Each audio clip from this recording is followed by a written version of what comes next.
భగవద్బంధువులందరికీ జై శ్రీమన్నారాయణ. ఈ వీడియో ఆశాంతం చూడాల్సినటువంటి వీడియో అండి. వివరంలోకి వస్తే మరి ధనుర్మాస వ్రత మహోత్సవ వేదిక వద్ద సాంస్కృతిక కార్యక్రమాల్లో భాగంగా హైదరాబాద్ నుంచి వచ్చినటువంటి శ్రావణి ప్రియ గారి బృందం అన్నమాట. ఎంత చక్కటి కార్యక్రమం అంటే చెప్పలేము. దానికి అసలు మాటలే లేని దృశ్య కావ్యం అన్నమాట. అది శ్రీకృష్ణ పారిజాతం అనేటటువంటి రూపకాన్ని చక్కగా ప్రదర్శించారు. ఎంత హావభావాలు కానీ అసలు ఆ కృష్ణుడు ఆ రుక్మిణి సత్యభామల అసలు చాలా అద్భుతంగా ఉందండి. అయితే ఆ వీడియో నేను 40 నిమిషాలు వచ్చిన వీడియో కాబట్టి ఇంతకు ముందే పెట్టున్నాను. తప్పకుండా చూడండి. ప్రతి ఒక్కళ్ళు చూసిన వాళ్ళు మీ మిత్రులకు కూడా షేర్ చేయండి. ఎందుకంటే ఎక్కడో హైదరాబాద్ లాంటి నగరాల్లో పెద్ద పెద్ద రవీంద్ర భారతి లాంటి ఆడిటోరియాల్లో చూడవలసినటువంటి నాటిక లాంటి కార్యక్రమం అన్నమాట. చాలా అద్భుతంగా ఉంది. ఈ వీడియోలో అయితే ఇంకా నృత్య ప్రదర్శనలు ఉన్నాయి, చూడండి.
నైవేద్యాలన్నీ పూర్తయిన తరువాత చక్కగా వీరందరికీ కూడా స్వామివారి మంగళాశాసనాలు అందజేసి సర్టిఫికెట్లు అందజేసి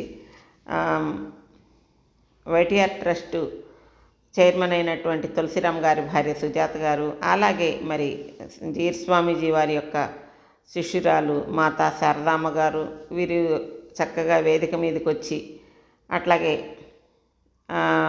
జిజ్ఞాస ట్రస్ట్ నుండి వైష్ణవి వీళ్ళంతా కలిసి వీరికి జ్ఞాపిక ఇవన్నీ ఇచ్చి పూర్తిగా స్వామివారి యొక్క మంగళాశాసనాలు ఉండాలని తెలియచేస్తూ మరి చాలా బాగా చేశారని చెప్పని అభినందించడం జరిగిందనమాట. వాస్తవంగా అయితే ఇదే సమయంలో నేను కూడా ఉండాల్సింది, కానీ నేను అప్పటికే కిందికి దిగి ఇంకా వేరే పనిలో ఉన్నాను. సరే, అందువల్ల వీరిని నేను తర్వాత కూడా అభినందించి ఆ ఫోటో కూడా తీసుకోవడం జరిగిందనమాట. అది ఫస్ట్లో యాడ్ చేసే కదా అదనమాట. ఏదేమైనా అత్యద్భుతమైనటువంటి కార్యక్రమాలు జరుగుతున్నాయండి. వీటిని చూడడానికి రెండు కళ్ళు జాలటం లేదు. అందుకే నాకు వీలున్నంత వరకు మన ఛానల్లో అప్లోడ్ చేస్తూ ఉన్నాను అన్నమాట. చూడండి, నృత్యాలు కానివ్వండి, సంగీత కచేరీలు కానివ్వండి, ఈ జిజ్ఞాస ట్రస్ట్ వారు అందరినీ ఒక తాటి మీదకి తీసుకొచ్చి మంచి మంచి కార్యక్రమాలని, ఇట్లా మన సంస్కృతి సంప్రదాయాలు చెడిపోకుండా ఉండాలని, ఇంకా ముందుకు వెళ్ళాలని కూడా కార్యక్రమాలు ఏర్పాటు చేస్తున్నారు అనమాట. అట్లా వాళ్ళు ఏర్పాటు చేసినటువంటి కార్యక్రమం మాత్రం చాలా బాగా ఉంది. అందరికీ మరొకసారి స్వామివారి మంగళాశాసనాలు ఉండాలని కోరుకుంటూ జై శ్రీమన్నారాయణ.